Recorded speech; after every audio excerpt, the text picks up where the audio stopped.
باقی اس میں نہیں ملے. تو میں آپ سے یہ چاہتی ہوں کہ کیا ایسے پاسبل ہے کہ مطلب بینگ مسلم ہم چینج ہو جائے. مجھے حنفی نہیں رہنا، کیونکہ یہ جو حنفی کہہ یہ جو سارے حقوق ہم سے چھینے جا رہے ہیں نا، وہ مجھے نہیں. السلام علیکم سر، ایکچولی میں نے آپ کی کچھ ویڈیوز دیکھی تھی یوٹیوب چینل پہ، اور جو آپ کا نمبر ہے یہ بھی مجھے وہی سے ملا ہے. اس پہ جس میں آپ نے اس آڈیو کو آپ تفصیل سے براہ کرم سنیے گا، اور جلد بازی سے کام لینے کی ضرورت نہیں ہے. صرف اخلاص اور للہیت سے ٹھنڈے مزاج کو اپناتے ہوئے کسی نتیجے پر پہنچنے کی ضرورت ہے. ذکر کیا ہوا ہے، اور ایک آڈیو آپ وہ پلے کر لیتے، اور پھر اس کے بعد جو ہے وہ جو ایک لیڈی کی ایک وائس میسیج ہے اس کو آپ ڈسکرائب کر کے مطلب اس کو آپ نے وہ کیا ہوا ہے نا. تو میرا یہ مسئلہ ہے اب کہ یہاں پہ یہ مسلمان لوگ اپنے ان چیزوں کو پھر کیوں نہیں مانتے. مطلب اب کہتے ہیں کہ حنفی ہے تو حنفی اس کو نہیں مانتے، اور ہم اس مسلک پہ ہے اور اس مسلک پہ ہے.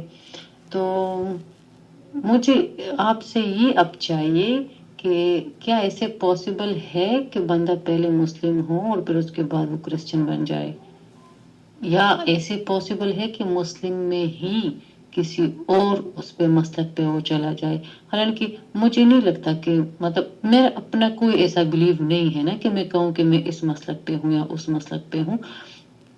بٹ مجھے کہا جاتا ہے کہ ہم حنفی ہیں تو ہم حنفی لوگ جو ہے اس چیز کو نہیں مانتے.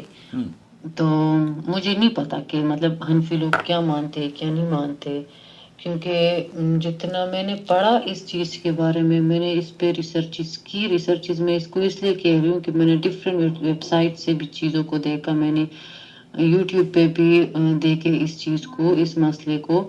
تو وہاں پہ تو صحیح مطلب پروف کے ساتھ نا وہ اس چیز کو پیش کرتے ہیں، دلائل دے کر حدیث سے. کہ میں نے آپ کو کچھ اسکرین شاٹس بھی شیئر کیے ہوئے کہ اگر ایک بندہ اس طرح اس مسئلے میں پھنس جائے اور وہ پہ رجوع کر لے تو ان کا رشتہ بچ جاتا ہے.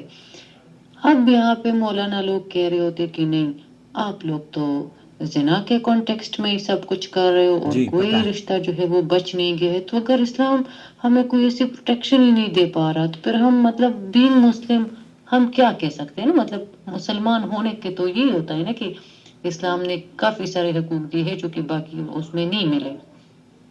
تو میں آپ سے یہ چاہتی ہوں کہ کیا ایسے پاسبل ہے کہ مطلب بینگ مسلم ہم چینج ہو جائے.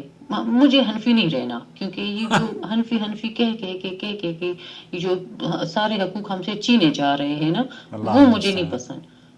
اگر ایسا پاسبل ہے کہ مسلم رہ سکتی ہوں تو وہ بھی بتا دے، اور اگر ایسا نہیں پاسبل تو پھر آپ کائنڈلی مجھے یہ بتا دیں کہ کیا یہ پاسبل ہے کہ میں اس مسلم والی ریلیجن کو چھوڑ کے دوسرے ریلیجن پہ چلی جاؤں. اب آپ جواب دیجئے کہ کیا کتنی ان خواتین کو مفتیوں نے تنگ کیا ہوا ہے طلاق کے مسئلے پر. وہ کہہ دیتے ہیں کہ آپ کی طلاق ہو گئی ہے، رجوع کے دروازے بند ہو گئے ہیں، اب حلالے کے ذریعے رجوع ہوگا. عورتیں کہتی ہیں یہ حلالہ ہم نہیں کروانا چاہتے، ہم کسی غیر مرد کے ساتھ نہیں سونا چاہتے. اب اپنے شوہر کے ساتھ رہنے کے لیے کراچی میں بھی ایک اس طرح کا واقعہ ہوا تھا کہ ایک کپل تھا، اس کو مجبور کیا گیا اور وہ کرسچن ہونے پر مجبور ہو گئے. جب عدالت میں بات پہنچی، یہ 47 سے پہلے کی بات ہے. تو بہرحال میں یہ عرض کر دینا چاہتا ہوں کہ ہمارے یہاں عدم دلچسپی، یہ جو بہت غیر سنجیدگی کا جو مظاہرہ کیا جا رہا ہے نا طلاق کے مسائل پر، اور پھر یہ ڈرا کر کہہ دیتے ہیں کہ تم تو زنا کر رہے ہو. حالانکہ زنا نہیں، زنا وہ کرواتا ہے مولوی حلالے کے نام پر، حلالے کی چھری سے. اب یہ عورتیں بیچاری کہہ رہی ہیں کہ مجھے حنفی نہیں رہنا ہے. آپ کو میری بہن اللہ تعالیٰ نے مسلمان پیدا کیا ہے، حنفی پیدا نہیں کیا. آپ کو شافعی پیدا نہیں کیا، آپ کو مالکی پیدا نہیں کیا، آپ کو حنبلی پیدا نہیں کیا. آپ کو اللہ اور اس کے رسول صلی اللہ علیہ وسلم کے دین پر عمل کرنے کے لیے اس دنیا میں قرآن اور حدیث کو نازل کیا ہے، اور وہ پوری دنیا کے لوگوں کے لیے ہے، مسلمانوں کے لیے بھی ہے، غیر مسلموں کے لیے بھی ہے۔ اب یہ تو مصیبت لوگوں نے یہ حنفی، شافعی، مالکی، حنبلی، شیخ صالح الفوزان سعودی عرب کے جو مفتی اعظم ہے نا، ان کا فتویٰ میں نے نقل کیا ہے۔ انہوں نے کہا کہ آپ کو ضروری نہیں ہے کہ آپ حنفی رہیں، آپ کو ضروری نہیں ہے کہ آپ شافعی رہیں، آپ کے لیے ضروری یہ ہے کہ آپ قرآن و سنت کے پیروکار رہیں۔ آپ کے لیے ضروری یہ ہے کہ طلاق کے مسائل ہوں، نکاح کے مسائل ہوں، قرآن و سنت سے اپنی آخرت بھی سنواریں اور اپنی دین اور دنیا دونوں کو درست کر لیں۔ جب تک کہ دین سے دوری رہے گی، ہم قرآن و سنت سے دور رہیں گے، اور ان مذاہب میں اسی لیے الجھایا ہوا ہے۔ اب اس عورت کو، بیچاری کو، جب یہ اپنے شوہر کے پاس جانا چاہتی ہے تو اس کو کہہ دیا گیا کہ آپ کو حلالے کی چھری سے حلال ہونا پڑے گا۔ ہم حنفی ہیں، ہمارے پاس کوئی آپ کے لیے حل نہیں ہے۔ وہ جب سعودی عرب کے علماء کا فتویٰ دیکھتی ہے، وہ کہتی ہے کہ یہ اہل حدیث علماء، سعودی عرب کے علماء، تو وہاں ایک مفتی صاحب ہیں کراچی میں، وہ بیٹھ کر کہہ دیتے ہیں کہ تو الٹے لٹکائے جائیں گے، زنا کروا رہے ہیں۔ حالانکہ زنا کے دروازے ان مفتیوں نے کھولے ہیں۔ سانڈ بھی پالے ہوئے ہیں کراچی میں، لاہور میں، کئی جگہوں پر باقاعدہ طور پر مولوی 10-15 ہزار روپے لے کر 1 لاکھ روپے لے کے حلالہ کرتے ہیں، حالانکہ اس حلالے کی ضرورت بھی نہیں تھی۔ تو میری بہن، آپ کو مسلمان ہونے کی ضرورت ہے۔ اسلام ان الدین عند اللہ الاسلام۔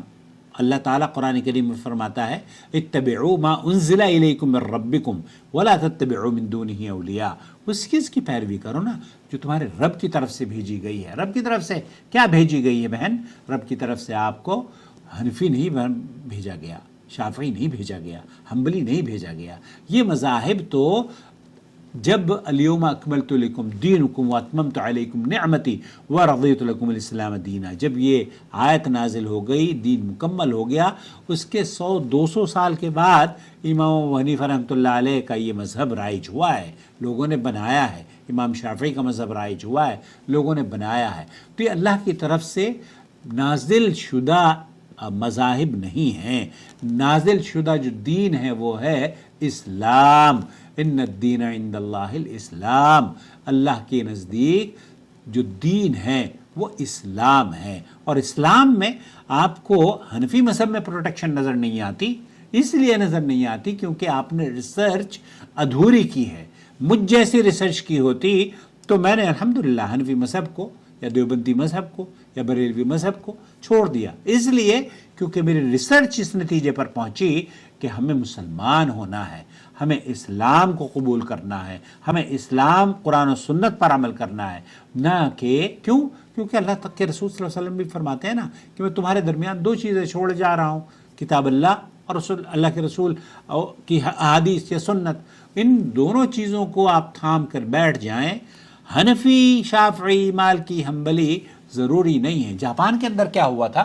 جاپان کے اندر کچھ لوگ مسلمان ہونا چاہتے تھے، اور جب وہ دعویٰ سینٹر میں پہنچے وہاں اسلام قبول کرنے کے لیے، تو حنفیوں نے کہا کہ آپ کو اہل مسلمان، آپ مسلمان تو ہونا چاہتے ہیں لیکن آپ کو حنفی ہونا پڑے گا، کیونکہ امام ابو حنیفہ کے پیروکار پوری دنیا میں سب سے زیادہ ہیں، اور وہ زیادہ بڑے فقیہ ہیں، بڑے امام ہیں۔